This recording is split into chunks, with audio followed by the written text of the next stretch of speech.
Meze just built an $800 headphone that borrows its shape from one of their $2,000 flagship models and its driver from the 109 Pro, which I feel like is one of their better open back headphones that they've ever made.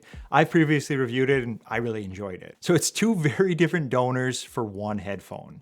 And the question is whether combining them actually adds up to something coherent or if it just sounds like a headphone with some sort of identity crisis. Kind of a fun story to kick this one off. I brought the Meze Stratas and the FIO M33 R2R back home to my parents' place. You know, when just the family was all in town, we were all gonna be staying for the weekend. And just to preface this, I'm the only one who you might call like an audiophile or an audio enthusiast. Not that they don't like and appreciate good sound, they just, don't go down the same rabbit holes that we tend to get into. But anyways, I let my nieces and nephews try these out, and it was wild how they almost went into a trance hearing playback like this. I'd have to imagine it's something they've never experienced before, and it almost appeared like it left them stunned. It really seemed like they enjoyed every minute of it, and they actually asked to listen several more times over the weekend, which I definitely let them do. Spread the joy of this hobby, right? At least do our part here. And then even my mom, who I didn't expect to have much of a reaction, stated she couldn't believe music could sound like that. I'd say that it kind of left her in awe, and she actually mentioned it several more times over the weekend.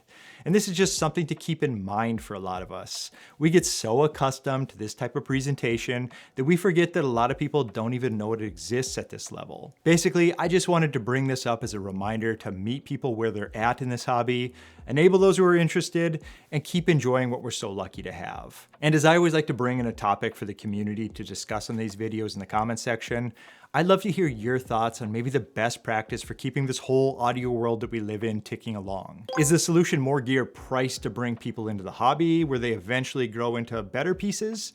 Or is it simply educating and helping those who are interested? I'd love to hear your guys' thoughts on it. Let me know. This is the Meze Strata. It's a closed back headphone out of Romania, priced at $799. Meze already has kind of the two ends of this lineup covered, the 99 Classic V2, which sits at around $349, and that's the approachable everyday pick.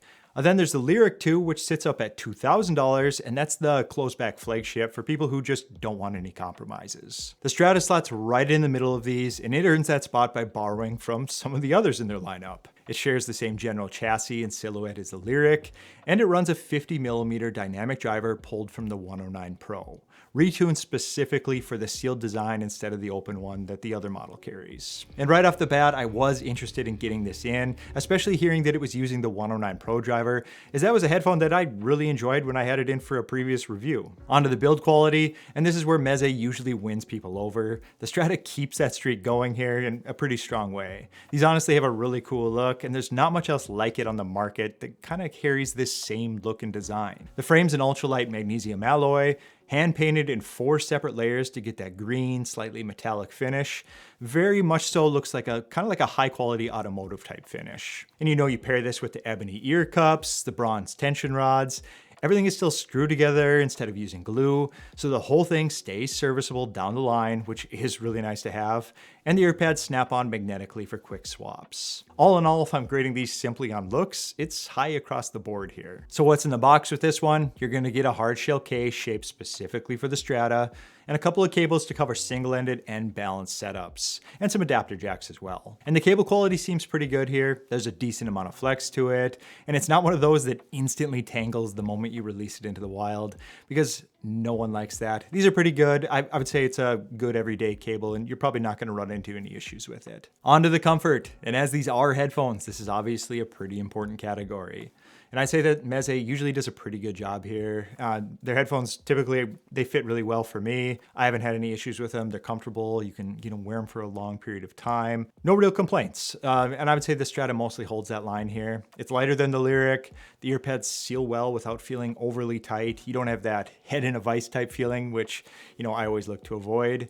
Especially if you're going to be listening to these for many hours. That's when that overly tight feeling really starts to show up. Sometimes you get those headphones where they do fit tight and you get that super nice seal, but if you can't wear them for more than an hour, it's not of a whole lot of use here. These, I think it's a really good compromise in between there. And when I was mobile, I even noted that these worked really well when I had sunglasses on, which isn't always a given on a sealed pair. The combination of the pad shape and the plushness, it just really worked well for me here. So while I'm not someone who wears daily prescription glasses, it's worth noting for those who do. Now for the part that actually decides whether this headphone is worth the money. At my desk, I ran the Strata through a Luxon X8, a DAC and amp with 8 DAC chips and a dual mono setup, and plenty of clean power on tap. So I knew the driver was going to be getting everything it needed without, anything holding it back here. We're going to get the best case scenario. And then when I wanted to test it on the move, I switched over to the FIO M33 R2R, which uses a resistor ladder DAC instead of the more common chip-based design.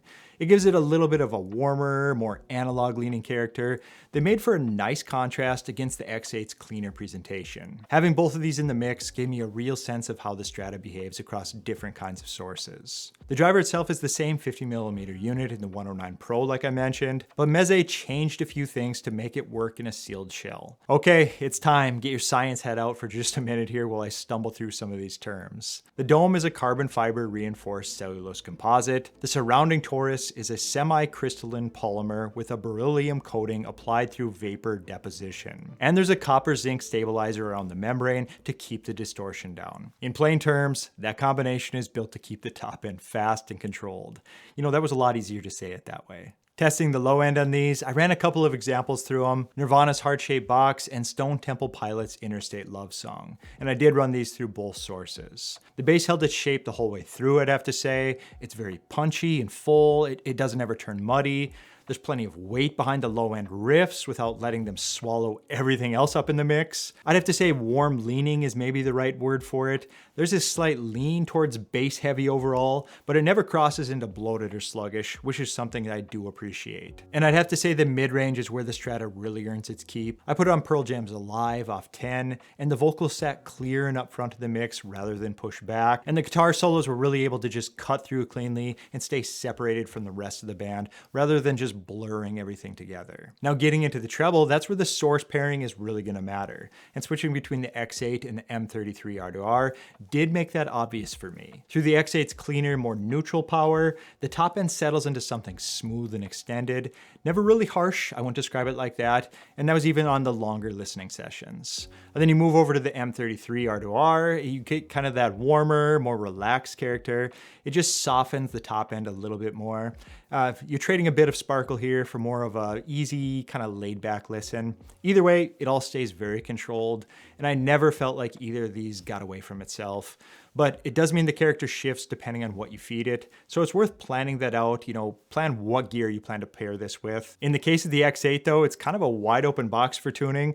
I mean, this thing actually has an AI agent in it, and you can kind of tell it exactly what type of sound you want to hear. It'll automatically adjust the PEQ, so it's kind of a wild one. Your options are going to be pretty open there, and there's a review coming on that product as well. On to the Soundstage, and this is the part that surprised me the most, I would say. For a closed back design, there's, real width and separation here. Instruments spread out with actual air in between them instead of feeling boxed in against your skull. It's not going to trick you into thinking you're wearing an open back headphone or listening on more of a traditional 2-channel setup, but it gets closer to the feeling than most sealed headphones manage. And on that right track, that extra sense of space adds a lot to the experience here. So who's this actually for? At $799, this isn't trying to be an entry-level pickup or just some sort of flex piece. It's built for someone who really wants a real daily driver that both looks awesome and frankly sounds like it looks. The isolation is strong enough to work from a loud house or a coffee shop without fighting any of the background noise.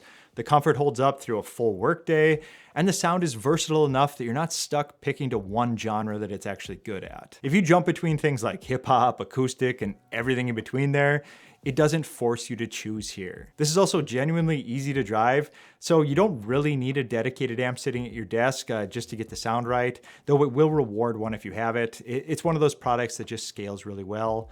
it's definitely something to keep in mind here. I have to say, this is the headphone for someone who wants to take things a step further than, say, something like the 99 Classics, but still wants to have something that they can throw in their bag, they can wear it all day, and they're not going to think twice about it. If you want a closed back headphone that looks like nothing else on the market, that's comfortable enough to wear for long sessions, and actually inherited real engineering from Mezzi's Flagship instead of just borrowing the shape, the Strata earns its spot here. Just go in knowing that your source does matter on these. These are really simple to drive, but when you go beyond something like a phone pairing to, something like the M88, for example, these will react differently, especially in the treble shift. At $799, sitting right between two different headphones that Mezzi already does really well on, the Strata does carve a real place out for itself here, instead of just filling a gap on the price chart. I really enjoyed these, and I can gladly recommend them to the community. As always, thanks for sticking around. Appreciate the community around here. Please like, comment, subscribe. Take care. Talk soon. Later.